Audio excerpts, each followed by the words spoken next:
What's going on YouTube? JT's Reborn here, and welcome back to another edition of my DC comic book reviews. And in this video, we're going to be talking about Night Terrors, Zatanna, issue number 1 of 2. This one is written, of course, by Dennis Culver, with the art this time done by David Baldion. So again, this is another Night Terrors thing. This is the last Night Terrors issue of the week, and then I was going to talk about World's Finest Teen Titans. Actually, this is from last week, basically. But you know what? We'll be all caught up after this, and then I'll be ready to just go power through the next bunch of videos for the comic book stuff. Boy, there's so many comic book things. That's the thing about this Night Terrors thing. It takes a toll on you.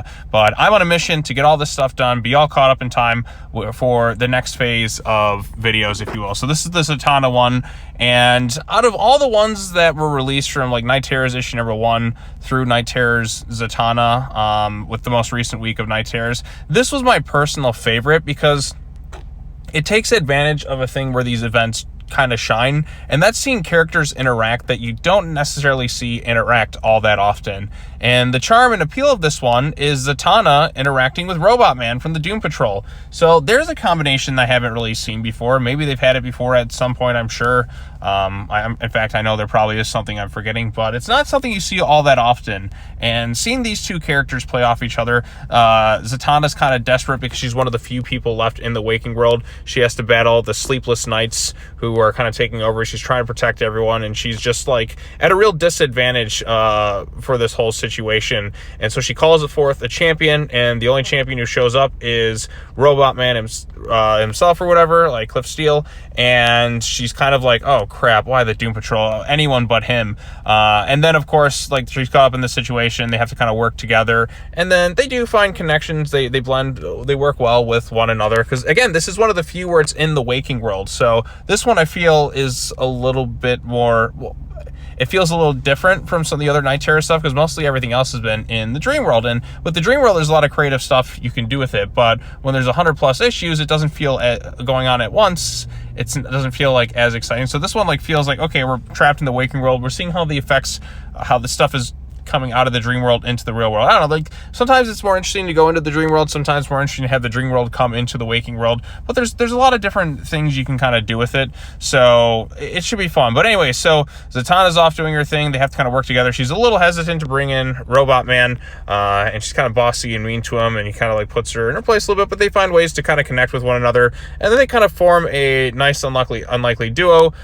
Cliff deals with his insecurities, and Zatanna deals with his issues, or Zatanna deals with her issues, I should say, a correction, including like the death of her father and all that, but then Cliff just outright punches him.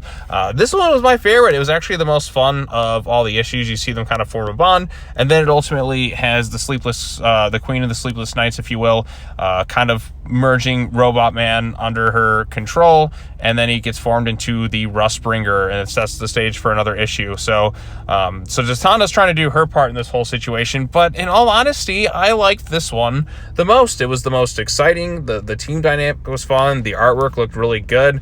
I really like this issue. It's my favorite of the Night Terrors issues we've gotten so far, with at least week 2 of Night Terrors. With week 1, it was one of the other issues. I can't remember which one of week 1 I liked the most, but this is the one I've enjoyed the most so far.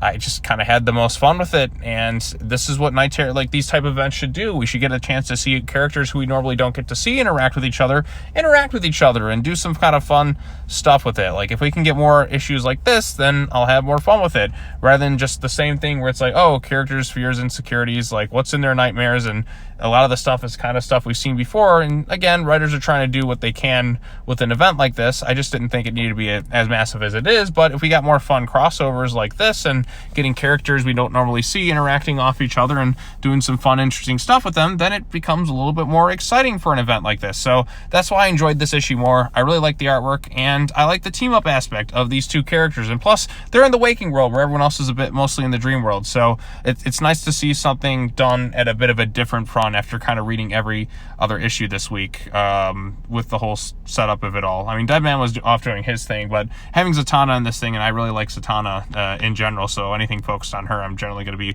more inclined to want to read. And bringing in Cliff Steele from the Doom Patrol, I think makes a more interesting dynamic, and having her kind of reluctantly like, oh great, the Doom Patrol, the last thing I want to deal with, just made it a little bit more fun for me. I don't know if that works for everyone else, but for me it kind of works. So anyways, that's all I have to say about this particular issue Again, more Night Terror stuff. I don't think it's necessary you have to read this one, but if you're going to read any of the spin-off ones where it's kind of like so-and-so character in one, this is the one I like the most this week, so for week 2. But anyways, again, this is kind of a rapid-fire review. I got World's Finest Teen Titans after this one, and then I should be all caught up with Night Terrors in time for the massive dump of issues coming on next week. So look forward to all that stuff. All right, well, that's all I have to say. As always, take care now. Bye-bye then, and I will see you all in the next video. Peace out, y'all.